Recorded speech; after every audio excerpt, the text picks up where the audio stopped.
La caída de Tenochtitlan fue quizás el más representativo de los episodios que originó la conquista en América. Se trató del enfrentamiento entre dos estados tecnológicamente diferenciados, pero decididamente similares en sus ambiciones imperiales. El célebre sitio de la ciudad fue en realidad el previsible desenlace de una historia que desató ingenio, coraje, venganzas, encuentros y traiciones. ¿Cómo se produjo la caída de la ciudad más bella de América?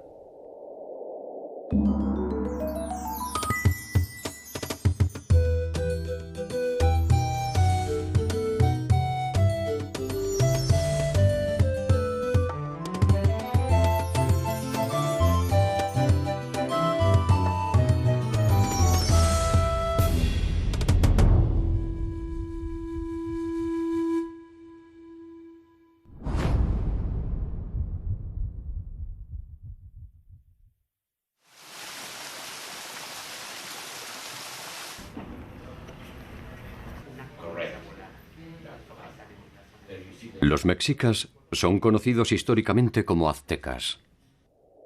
Vivieron su esplendor en la ciudad de México Tenochtitlan y constituyen, junto a sus aliados Texcoco y Tlalcopán, la potencia hegemónica más importante de Mesoamérica hacia el 1500. Los límites de su territorio, sin embargo, resultaban algo imprecisos.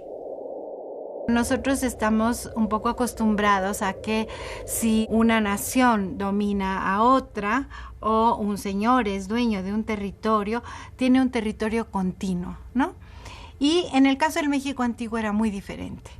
En un determinado territorio podía haber poblaciones que dependían, uno de Texcoco, otro de Tlalcopán y otro de Tenochtitlan. Esta triple alianza fue, digamos, para los pueblos sometidos una amenaza constante. Constantemente también ellos trataban de rebelarse. Sabemos que en un extremo llegaron a Veracruz, del otro lado también tenemos poblaciones, Oaxaca, Guerrero y todo el centro de México, ¿no? Estaba muy dominada con excepción de la zona de Tlaxcala, que Tlaxcala aparece siempre como un señorío independiente que se rebela ante el control de los mexicas, pero que los mexicas los tienen cercados.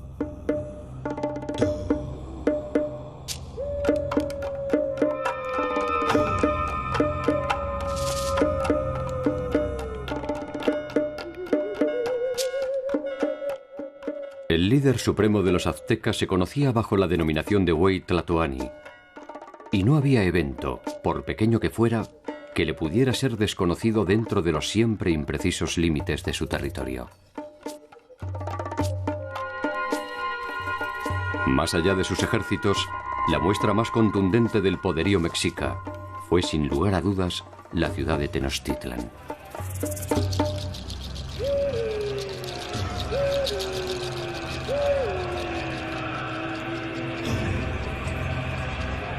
La ciudad fue totalmente destruida. El lago que la circundaba desapareció bajo la impronta del invasor. Sobreviven sus habitantes, pero refundados en siglos de nuevas influencias. Imaginarla bajo la actual Ciudad de México exige un ejercicio que en principio invita a pensarla en silencio.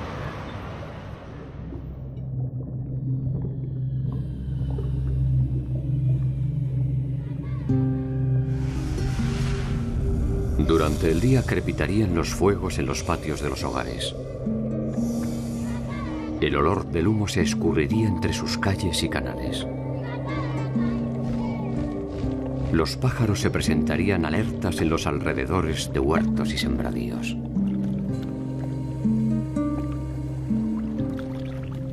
Decenas de miles de canoas saludarían el inicio del día para concentrarse poco a poco en la zona del mercado.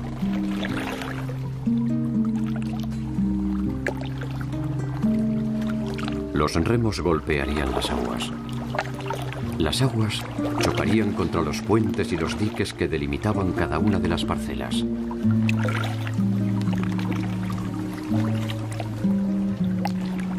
El mercado de Tlatelolco se erizaría de demandas y ofertas en su maroma de intercambios.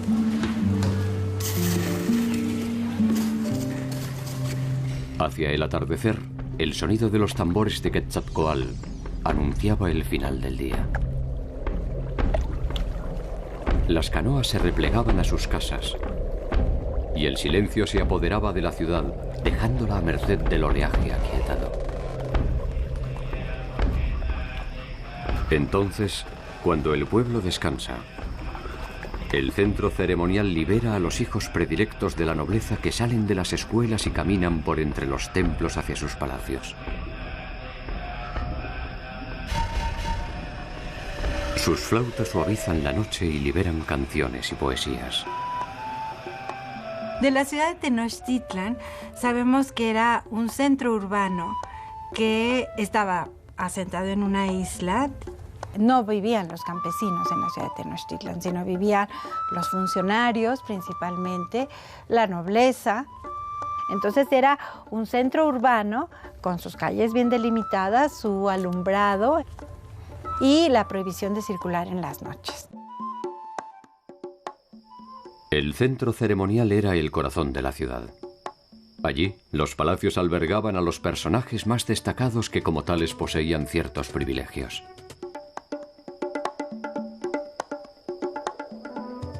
La nobleza tenía toda esta serie de privilegios de poder circular por todos los espacios sin grandes limitaciones, pero el pueblo común sí tenía estas restricciones. La noche era una de estas restricciones. La prohibición de circular era atentamente vigilada y perseguía el mantenimiento de un orden social estricto. Sabemos que había todo un código de justicia y de castigos para aquellos que entraban a las casas a robar. Tenochtitlan era la capital del orden cósmico, arquitectónico, productivo y social. Las leyes establecían rigurosamente premios y castigos y, como en toda sociedad compleja, las normas no son otra cosa que una expresión del deseo. Se ha dicho que en el México prehispánico había las prostitutas. Realmente no es un término correcto. Estas mujeres en el México prehispánico tenían una función social. No eran mal vistas, eran las entrenadoras, eran las que iban a educar a los jóvenes y les iban a enseñar todas estas artes, ¿no?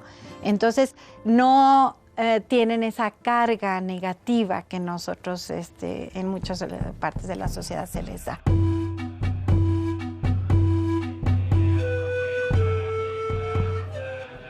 La entrada al centro ceremonial para la gente común solo era posible en ciertas ceremonias rituales que compartía el conjunto de la población.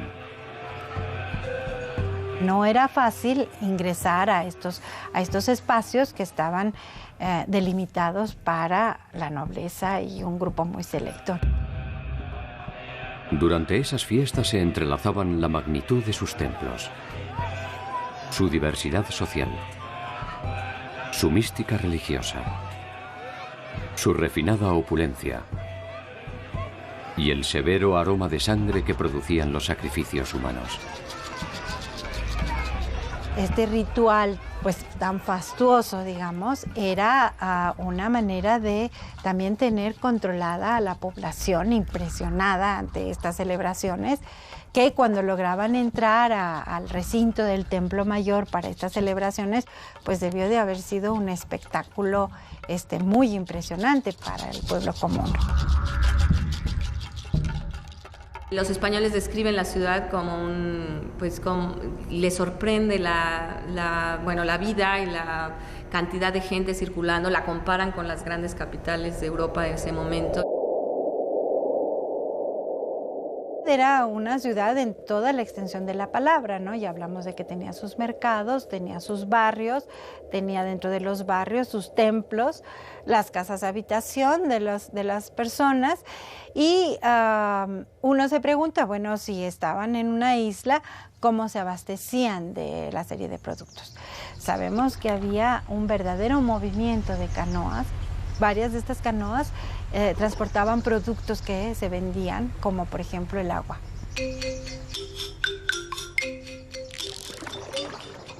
Más de 200.000 personas vivían en Tenochtitlan, y el complejo entramado de sus necesidades produjo una de las más memorables invenciones de los pueblos nahuas: la chinampa. La chinampa era un sistema intensivo de siembra que se realizaba sobre una plataforma flotante para obtener espacios para el cultivo allí donde no los había. La chinampas es un tipo de adaptación muy local a condiciones específicas muy particulares. La chinampa lo que permite es un método para ganarle tierra al lago. El lago, según la descripción de los españoles, no llegaba más arriba del medio muslo metido, aunque había grandes capas de lodo inferior. Lo que hacían los indígenas, y lo siguen haciendo, por ejemplo, en Xochimilco actualmente, es cortar vegetación natural, plagas que crecen en el lago, le llaman cinta, la cortan en la forma en que quieren hacer la chinampa, generalmente rectangular, algunas como peines, etcétera. Y después le van con un cucharón de madera, cogen fango del fondo del lago y se la acumulan arriba de esta capa de vegetación muy enredada que crece naturalmente en el lago. Luego le ponen otra capa de vegetación, otra capa de lodo, otra capa de vegetación, otra capa de lodo, hasta que llegan a tener una profundidad suficiente que el colchón que están haciendo de vegetación y lodo sobrepasa el nivel del lago.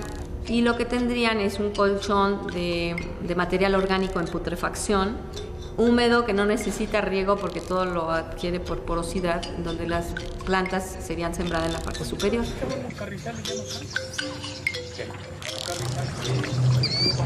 Las chinampas de Xochimilco han sobrevivido al paso del tiempo. Hoy los canales muestran la maravilla de una obra que continúa operativa. Allí siguen germinando los mismos frutos que fueron hijos de aquellos que sembraron los aztecas. Huele muy rico. Lo que sabemos es que las chinampas al final de la época azteca ya no se dedicaban a la producción de comida, eran requeridas o para cultivos que tuvieran necesidad de altísimo índice de humedad, como el tomate, o bien para flores y para cosas que se usaban más bien en el ritual y no tanto en la primera necesidad o en la comida diaria. Uno puede imaginar esos jardines perfumando los ambientes en los templos, adornando puentes y caminos. Puede pensar en los ojos de los extranjeros subyugados por tanta belleza mientras son conducidos hasta el mismísimo Templo Mayor. De los edificios que más fascinación causó a los españoles cuando visitaron la Ciudad de México o cuando entraron a la ciudad de Tenochtitlan eran los palacios reales, que por supuesto eran las habitaciones más elaboradas de todo el imperio. Había cuartos donde se acumulaban los tributos, había cuartos donde se hacían grandes recepciones. Los aztecas no solo invitaban a los pueblos conquistados, sino también a los pueblos enemigos para mostrar todo su esplendor, el poderío que tenían y la gran capacidad de acumulación y de riquezas que concentraban.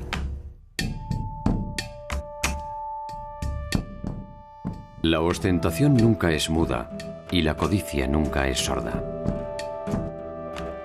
25 años después del arribo de los españoles, en 1517, Hernández de Córdoba encabeza una serie de intentos de desembarco que son repelidos sistemáticamente por champotones y huastecas. Le llevará 2 años a las fuerzas españolas avanzar a pie firme.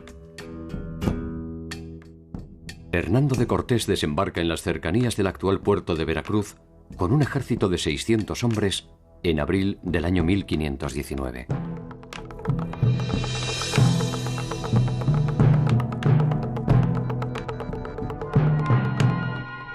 El Huey Tlatoani de Tenochtitlan es un personaje legendario. Moctezuma Xoyocotzin, o simplemente Moctezuma II. Moctezuma II es un personaje muy singular por varias cosas. Las fuentes nos dicen que él era un personaje muy religioso, que inclusive una gran parte de sus días, de su vida cotidiana, la pasaba en los recintos ceremoniales. Que además de ser un gran guerrero, esta religiosidad va a caracterizar mucho a Moctezuma II. Por eso muchas de las fuentes dicen que él pensó que esta llegada de los españoles era el regreso de Quetzalcóatl. El culto a Quetzalcóatl, la serpiente emplumada, es uno de los más antiguos de Mesoamérica. Quetzalcóatl es en ocasiones un dios, en otras un héroe y a la vez un hombre.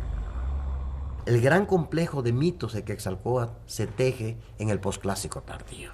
Estamos hablando de los últimos 200 años antes de que lleguen los europeos. Son los mexicas los que crean y bordan todo este complejo mito de Quetzalcóatl. Para ellos se apoya en una leyenda que se atribuye a los toltecas. Los toltecas desarrollaron su cultura en torno a la ciudad de Tula. Quetzalcóatl, uno de sus gobernantes, condujo la ciudad con sabiduría y rectitud y suprimió los sacrificios humanos, despertando el recelo de sus enemigos. Uno de ellos, Tezcatlipoca, convenció a la hija de Quetzalcóatl para que lo emborrachara y lo sedujera. Quetzalcóatl tiene relaciones con su hija y al despertar, lleno de vergüenza por su falta, abandona Tula y se marcha hacia el este montado en una balsa de serpientes.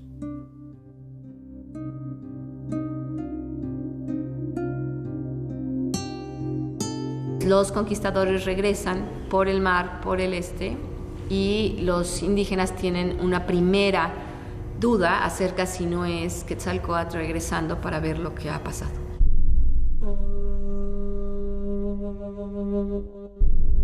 La hipótesis del regreso de Quetzalcóatl es uno de los tantos enigmas que tuvo que descifrar Moctezuma ante la presencia española en la costa del Golfo.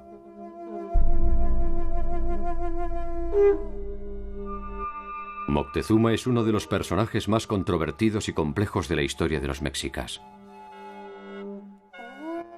Cada uno de sus actos, al menos los memorables, adquiere una relevancia tal que puede ser presa fácil de los intérpretes de los hechos consumados.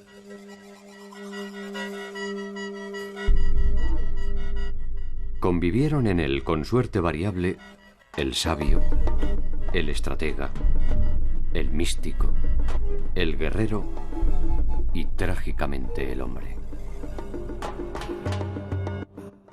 Este último fue quien debió tomar las decisiones más trascendentes. La primera de ellas, determinar quiénes eran los llegados del mar. Eran unos hombres o unos seres de cuya existencia no habían tenido ninguna noticia previa, que venían en unos barcos o ellos los llamaban casas en el agua, que ellos desconocían completamente y que de alguna manera no tenían un lugar dentro del esquema del mundo que los pudiera explicar. Moctezuma y en general los gobernantes del imperio Culhua Mexica parecen haber debatido estas diferentes opciones.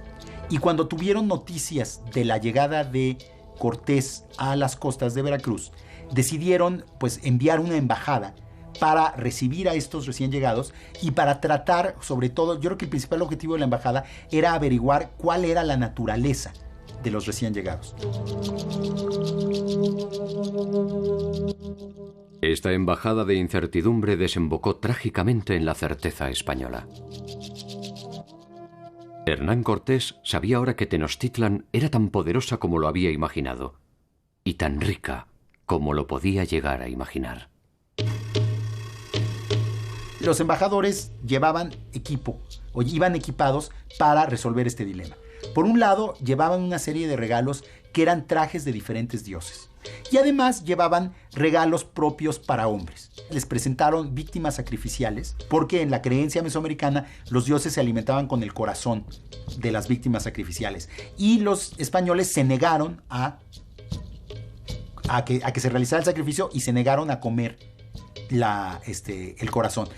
Sobre todo, bueno, lo que más les interesó a los españoles fue el oro que venía contenido en varias de las máscaras y de las ofrendas que les llevaron.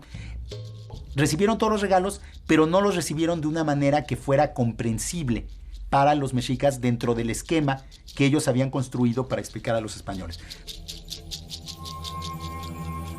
No eran ni tan hombres ni tan dioses. La embajada solo produce más confusión a Moctezuma y a la nobleza mexica. Lo que sucedió es que la élite gobernante mexica se dividió. Al Moctezuma y la gente cercana a él pensaban que los españoles eran probablemente dioses, o si no, seres muy poderosos, hombres muy poderosos que podían destruir a los mexicas.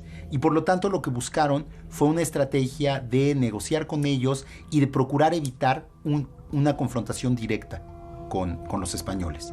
Mientras que desde un principio hubo otros sectores de la élite mexica que consideraron que eran hombres y que por lo tanto podrían ser vencidos militarmente por los mexicas, que después de todo eran la mayor potencia militar.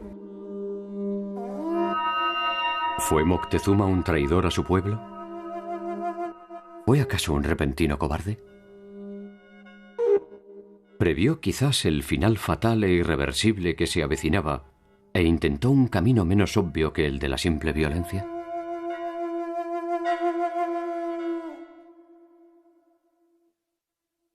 Los códices indianos escritos durante la conquista se han dado en llamar la visión de los vencidos.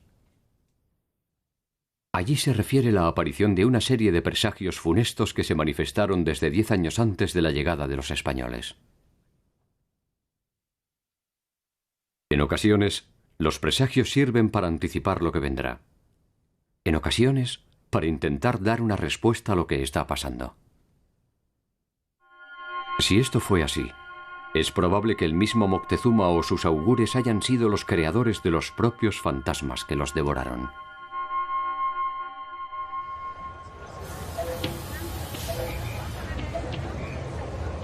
Tenochtitlan ya no está. Entender las razones de su caída es volver a pensar en los hechos, intentando poner en duda algunas verdades absolutas. Una de ellas es la que sostiene que la ciudad fue derrotada de forma relativamente rápida, con una oposición relativamente leve por unos relativamente pocos españoles. Las fuerzas españolas están instaladas en Veracruz.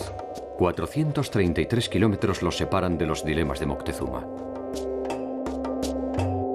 Tenochtitlan se rendirá 2 años y 4 meses después. 433 kilómetros en algo menos de 840 días es algo así como medio kilómetro diario. Las comparaciones son odiosas. Quizás por eso siempre conservan su atractivo. Un tiempo similar le tomó a los ejércitos de Aníbal situarse a las puertas de Roma. Apenas un año a la Francia imperial para llegar a Moscú. Solo 40 días a la Alemania nazi para ocupar París. Y solo 20 días a los Estados Unidos para empezar a saquear Bagdad.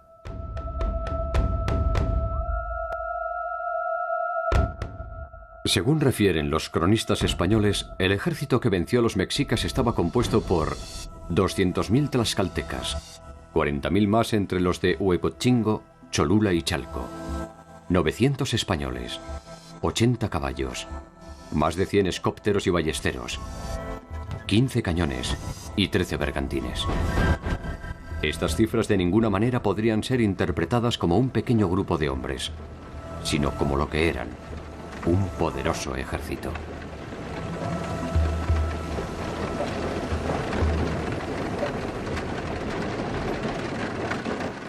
Champotones, huetcochingos y totonacas vivían sojuzgados por el poder de los mexicas.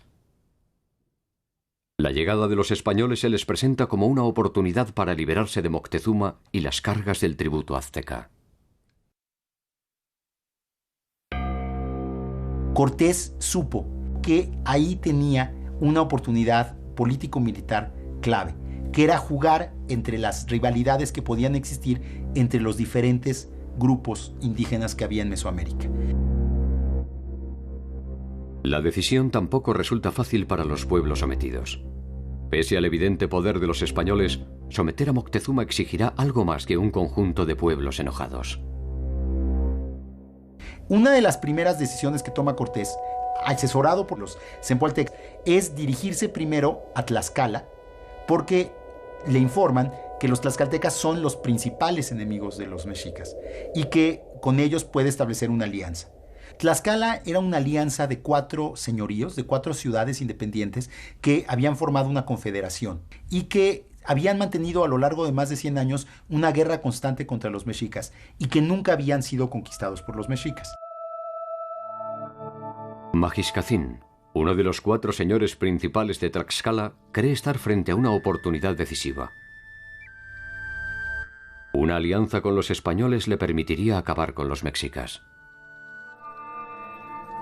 Xicontencal el Joven, el más aguerrido de los príncipes tlaxcaltecas, descree de la condición divina de los españoles y entiende que, como a cualquier invasor, solo le cabe sentir el peso de las armas. Su posición se impone en el consejo y se decide enfrentar a las tropas de Cortés. Cuando supieron que los españoles, acompañados por los zempoaltecas, venían hacia su tierra, lo que ellos decidieron fue enfrentarlos militarmente para ver qué tan fuertes eran, para ver si los podían vencer, y entonces con bastante astucia organizaron una guerra indirecta.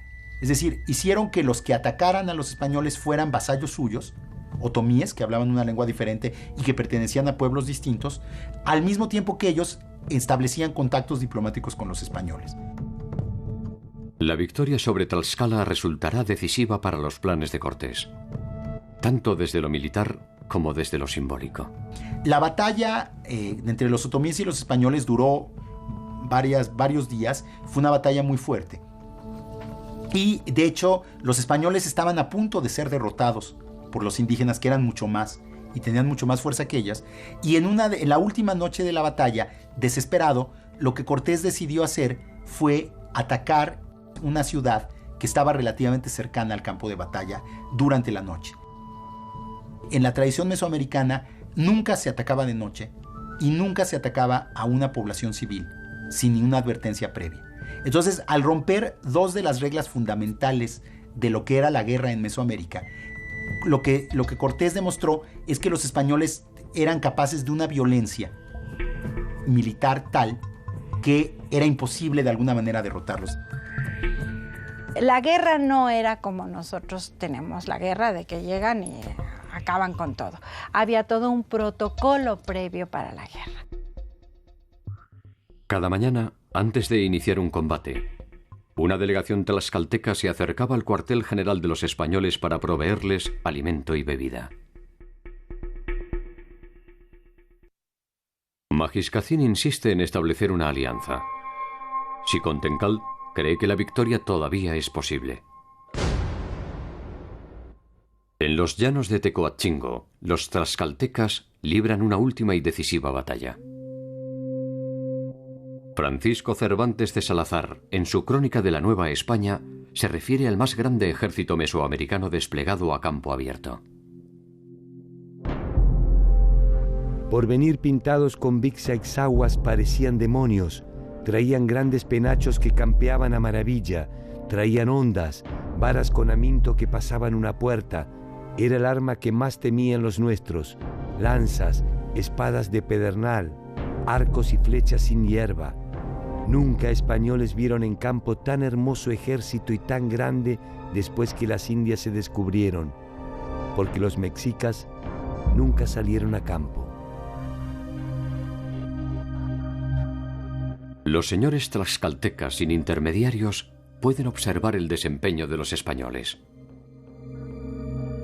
Sus sólidas armaduras, sus armas de fuego, sus feroces perros y esas temibles bestias que montan y a las que dominan a su antojo. Hay bastante literatura acerca de que los indígenas, igual que se espantaban frente al tronido de los cañones y de los arcabuces, en un principio se espantaron mucho al ver a los animales que no conocían. Sobre todo cuando bajaban de estas bergantines a los puertos, los españoles subidos en sus caballos. En las descripciones que, por ejemplo, recibe Moctezuma hasta el centro de México de sus espías en la costa que ven a los primeros españoles, es que son seres que son uno solo, o sea, el conquistador y el caballo, y sí les tienen enorme miedo por su total desconocimiento de la naturaleza específica del caballo. Los perros de pelea, por ejemplo, son muy agresivos, habían sido entrenados para morder, y los indígenas les tienen gran pavor porque, bueno, eso sí es un arma muy efectiva cuando hay enfrentamientos entre españoles y indígenas. Los tlaxcaltecas no fueron un pueblo que se entregara cobardemente al extranjero a la primera ocasión, sino midieron la fuerza del extranjero y decidieron que el camino más racional para ellos, para lograr mantener su supervivencia política como pueblo, era aliarse con esta fuerza, y sobre todo vieron en los españoles la oportunidad de vencer a su enemigo histórico, que eran los mexicas. Cortés y su multitudinario ejército llegan hasta la ciudad de Cholula, aliada de Moctezuma. La ciudad consagrada a uno de los principales dioses mesoamericanos, Quetzalcóatl. Según cuentan los españoles, cuando llegaron a Cholula, les fueron avisados que iban a ser atacados a traición al día siguiente. Y entonces ellos decidieron atacar primero. Y entonces rodearon la plaza principal de Cholula junto a la pirámide de Quetzalcóatl y masacraron a todos los que estaban en la plaza en ese momento.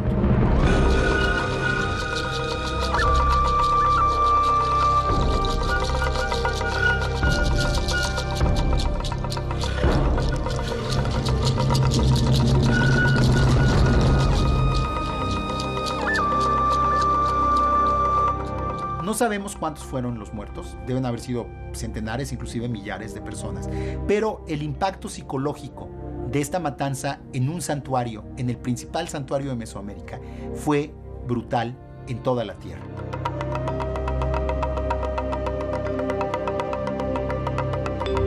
Finalmente, Cortés llegó a la Ciudad de México en noviembre de 1519 y ahí fue recibido formalmente por Moctezuma. Las descripciones que tenemos del encuentro son ambiguas. Según las crónicas indígenas, Moctezuma recibió a Cortés como un visitante distinguido y lo invitó a pasar a su ciudad. En cambio, Cortés afirma claramente que Moctezuma se sometió formalmente a los españoles en el momento de recibirlos. No hay indicios claros de que Moctezuma y los mexicas se hayan sometido a los españoles de esa manera, porque realmente no tenían razón para hacerlo. Moctezuma debería afrontar en el encuentro la primera de las afrentas personales. Su bella ciudad, sus puentes inexpugnables, se abren no solo para recibir a los españoles. Los españoles entraron a la Ciudad de México y entraron acompañados de estos otros indígenas que eran sus aliados, los cempaltecas y los tlaxcaltecas, lo cual, desde luego, para los mexicas fue una humillación terrible, porque era recibir en su propia ciudad a sus peores enemigos, los tlaxcaltecas, ¿no? Alojado con honores en el centro ceremonial de Tenochtitlan, Moctezuma no tardaría en recibir una segunda afrenta. Cortés lo confina como rehén en su propio palacio como garantía de su seguridad. Moctezuma acepta la decisión y de ahí en adelante será un huésped de honor en su propia casa. Las razones son todavía un enigma inexplicable. Quizás Moctezuma no hizo otra cosa que seguir el estricto orden que le indicaba la serie de presagios. Tal vez solo intentaba ganar tiempo para terminar con los españoles.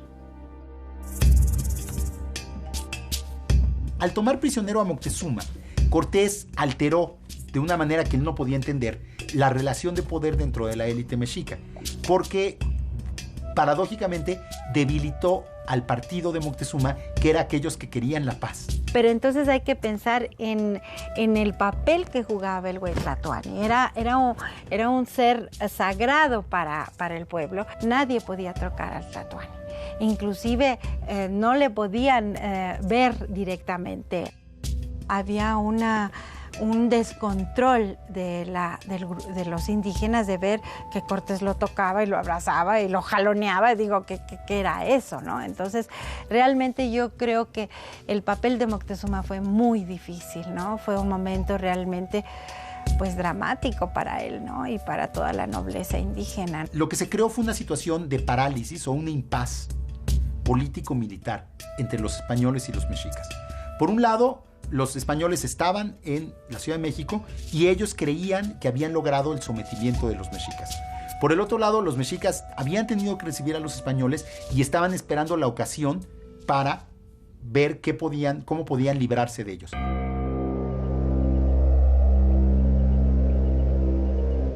La casualidad ofrece a veces oportunidades que ni siquiera el deseo puede imaginar. Los mexicas desean que Cortés abandone la ciudad y Cortés debe viajar con urgencia a Veracruz para resolver problemas de competencia con sus superiores.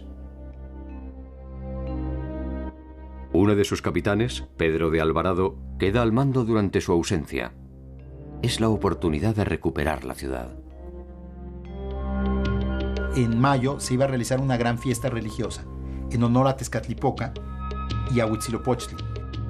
Y entonces los mexicas decidieron hacer en esta fiesta una gran demostración de la fuerza de los mexicas. No en términos militares, pero en términos pues simbólicos, ¿no? Reunir a todos los jóvenes de la ciudad y demostrar el gran número que eran y su lealtad a sus dioses. Los tambores suenan en la cima de los templos.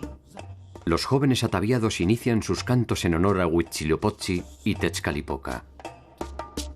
Alvarado, que había autorizado la celebración, comienza a temer que la fiesta no es más que una excusa para atacarlos y se adelanta. Ataca la Plaza Mayor y produce una nueva matanza. El impacto fue brutal, ¿no? Porque fue un ataque otra vez contra una población desarmada y fue un ataque pues que realmente debilitó seriamente a los mexicas porque mató a los jóvenes guerreros. Los mexicas en esa misma noche iniciaron un ataque contra los españoles y los siguientes 20, 30 días mantuvieron sitiados a los españoles en el palacio en una guerra constante. Pero al parecer Moctezuma salió a tratar de apaciguar al pueblo mexica. Pero obviamente pues, después de la matanza los mexicas ya no estaban dispuestos a escuchar a Moctezuma y Moctezuma había perdido cualquier autoridad política o moral sobre ellos y según las versiones españolas los propios mexicas le aventaron piedras a Moctezuma y lo mataron con las piedras. Otras versiones afirman que fueron los mismos españoles los que ultimaron a Huey Tlatoani. No hay tiempo siquiera para llorarlo.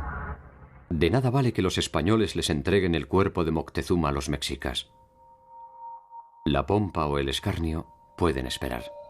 La figura de Moctezuma es una figura que yo a veces pienso que ha sido como injustamente tratado, ¿no? Porque algunas veces se ha dicho que fue cobarde, que se dejó dominar por los españoles, ¿no? Y yo creo que él tenía un conflicto muy fuerte por esta religiosidad. Y creo que otro punto que no hay que olvidar es que finalmente el resultado de la conquista, es decir, la destrucción de México Tenochtitlan y la dominación de los mexicas, le dio la razón a Moctezuma. Si Moctezuma pensaba que no era conveniente para los mexicas enfrentarse a los españoles porque los españoles los iban a derrotar, eso fue lo que sucedió.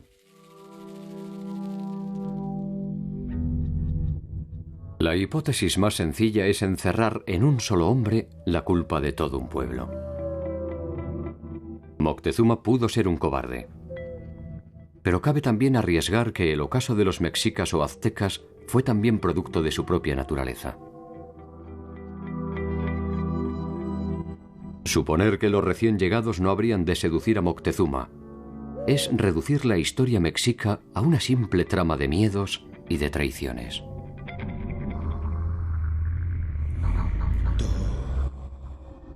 Cuando los mexicas erigieron Tenochtitlan, eran aún vasallos de otros señores. Escondiendo su modesto pasado, reescribieron su historia, adquiriendo parte del ropaje de las culturas que los precedieron. Fueron un poco mayas, un poco toltecas, fueron teotihuacanos y también olmecas.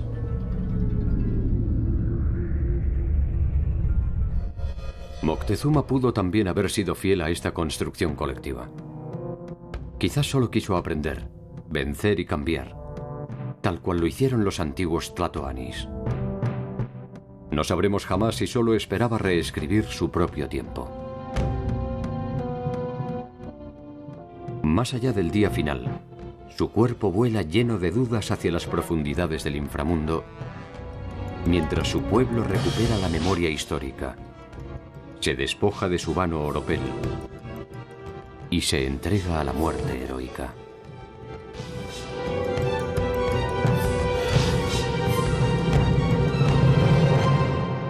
Por primera vez desde que se inició la invasión, los mexicas han recuperado la iniciativa y el control de la ciudad. Cortés retorna a Tenochtitlan sin saber lo que ha sucedido durante su ausencia. Al ver regresar a Cortés, los mexicas decidieron dejarlo pasar a la ciudad, porque pensaron que iba a ser más fácil derrotarlo con los demás españoles dentro de la ciudad que enfrentarse con él fuera de la ciudad. Entonces Cortés se pudo reunir con los españoles sitiados y después de unos días de batallas infructuosas, decidió que la única salida que tenían era huir de la Ciudad de México. Tenochtitlan era una fortaleza flotante conectada a la tierra por una serie de calzadas que hacían de puentes. Sobre ella, hoy se alza la imponente Ciudad de México. Los puentes que comunicaban el islote con la tierra firme han sido sepultados por otras calles. Una de ellas es la actual calzada de Tacuba, la ruta elegida por Cortés para huir de la ciudad. Que era la que salía de la ciudad de la Tenochtitlan hacia el oeste, hacia la tierra firme.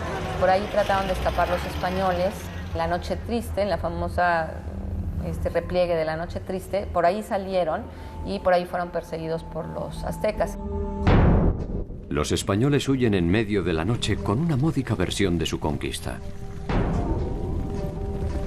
Apenas el oro que pueden cargar en sus alforjas. Muchos se hunden en los puentes, arrastrados por el peso del saqueo. Por primera vez los mexicas combaten en la noche. Su bautismo de fuego no puede ser más exitoso. Casi la mitad de los invasores mueren en la retirada. A duras penas, los supervivientes abandonan Tenochtitlan perdiendo en el camino casi todo lo robado.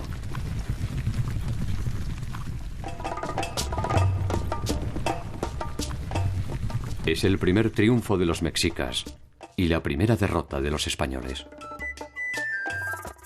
Cortés deja en el camino, sin distinción de raza ni credo, unificados por el tenue tono de la muerte, a más de 600 españoles, algunos miles de sus aliados y medio centenar de caballos. Huitzilopochtli, el dios de la guerra, tiene al fin su noche feliz. Su templo se regará con la sangre del invasor. Es un día de fiesta.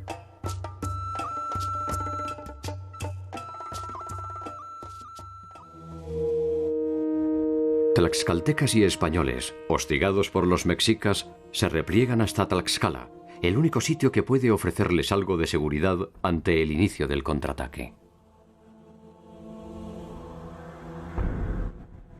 La derrota de los españoles vuelve a sembrar las dudas en algunos líderes tlaxcaltecas. Y se dice en particular que Xicoténcatl, el joven, que era hijo del gran gobernante Xicoténcatl, que había sido el que había recibido a los españoles, se había aliado con ellos, defendió la idea de que debían tomar prisioneros a los españoles y entregárselos a los mexicas. Sin embargo, los tlaxcaltecas honran el pacto preexistente y dan albergue a los recién derrotados. Cortés, al enterarse de lo que había pasado, mandó ejecutar a Xicoténcatl el joven. Ese fue el fin del primero que puso en vilo el intento español en los llanos de Texcocingo. aquel que nunca dudó de la condición humana de esos hombres, aquel que desde el primer momento supo que la única alternativa era expulsarlos.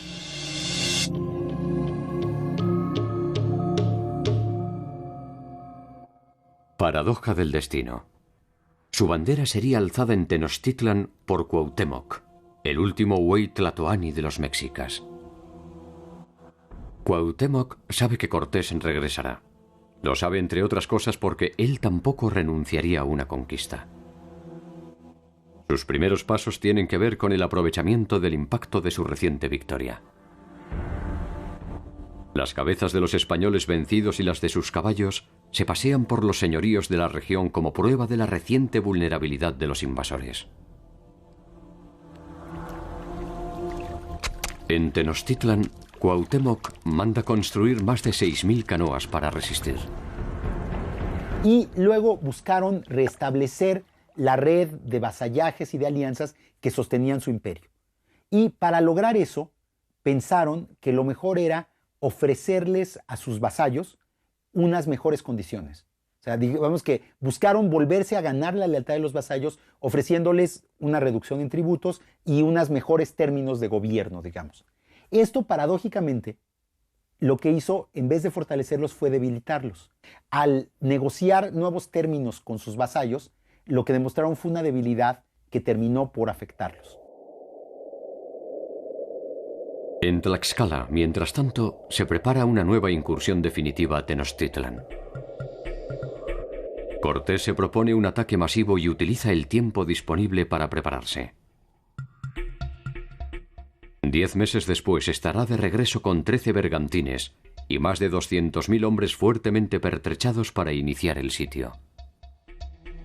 Otra cosa que afectó seriamente a los mexicas fue que se esparció por Mesoamérica la primera de las grandes epidemias venidas de Europa. La viruela era desconocida en Mesoamérica y los indígenas no poseían defensa contra el virus. En un alarde democrático, atacó indiscriminadamente tanto a mexicas como a tlaxcaltecas. Estos últimos, al menos, contaban con la experiencia española para intentar entender lo que pasaba.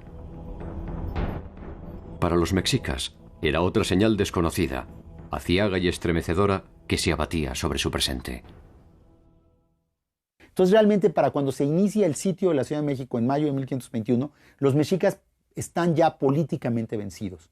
Lo único que resta es derrotarlos militarmente, y esto es lo que va a ser la última gran batalla de la toma de la Ciudad de México, que durará 3 meses. Cuauhtémoc recibe los primeros ataques en 3 puntos simultáneos. Los bergantines distraen las acciones de sus canoas. Los mexicas destruyen los puentes que permiten el ingreso a la ciudad.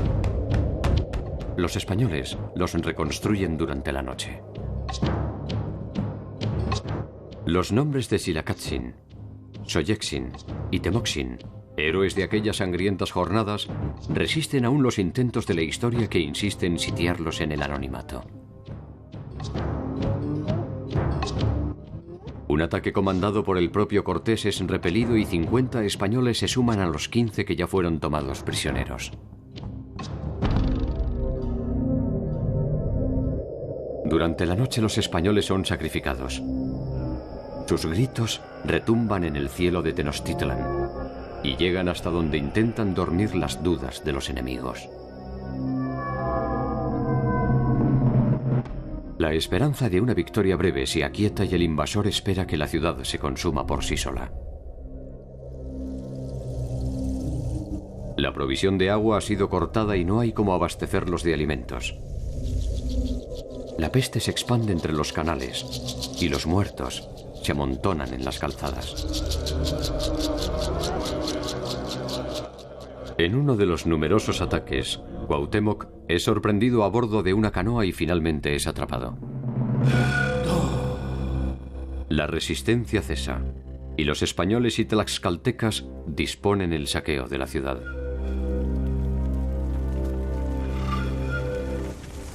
En el día final la ciudad era un depósito de cientos de miles de cadáveres. Hombres, mujeres, Ancianos y niños que se negaron a entregarse y murieron en manos de sus históricos enemigos y de sus nobles exterminadores. Más de 80 días sin agua, sin comida y sin tregua, combatiendo a matar o morir, rechazando cualquier propuesta de capitulación, hasta el día en que nada quedara para capitular.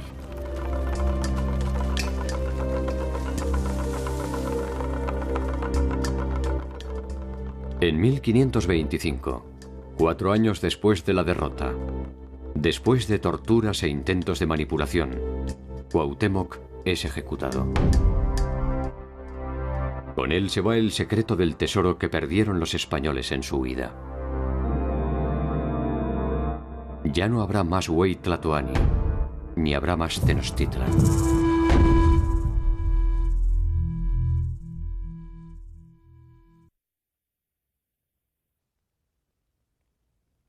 La hipótesis de un breve paseo del invasor sobre un territorio que se doblegaba sin hostilidad es a todas luces una conveniente invención que beneficia a todos los interesados.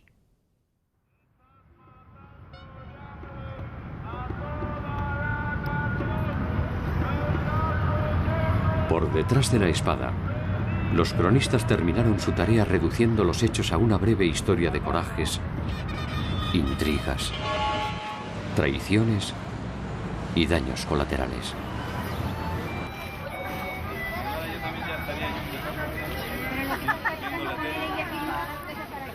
Sobre los restos de la ciudad cautiva se levantó una nueva menos cautivante.